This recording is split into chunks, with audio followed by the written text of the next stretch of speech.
Hello everyone, welcome back to the channel. In this video, I'm going to show you how to recharge your LSSC account with cryptocurrency.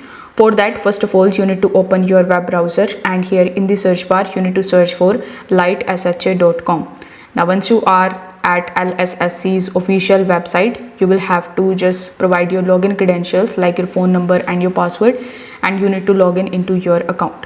Now, once you're successfully logged in order to find that recharge option, you can either tap on these three lines in the top left hand corner of the screen, and then you can tap on the recharge option, or you can even tap on the my section in the bottom right hand corner of the screen, and here also you will see the recharge option.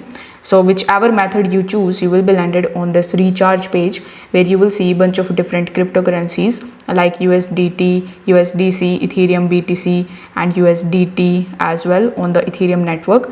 So right next to it, right next to USDT, if you see Polygon, TRC, ERC, it simply means that these are the networks that you need to use in order to recharge your account with the help of cryptocurrency if you are choosing USDT. But if you want to choose any other cryptocurrencies like Ethereum or Bitcoin, you can directly do that.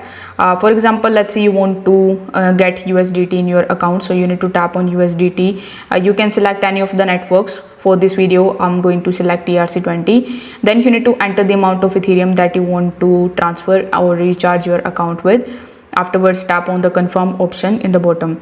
Once done, you will be landed on this page where it will show you your QR code, it will show you your network, the amount that you are depositing and the deposit address. So you need to copy this address from here, then go to your favorite exchange where you have USDT, and from there you need to send the USDT to your LSSC account. This way you will be able to recharge your LSSC account with the help of the cryptocurrencies. If this video helped you out, consider subscribing to the channel and liking the video. Thanks for watching.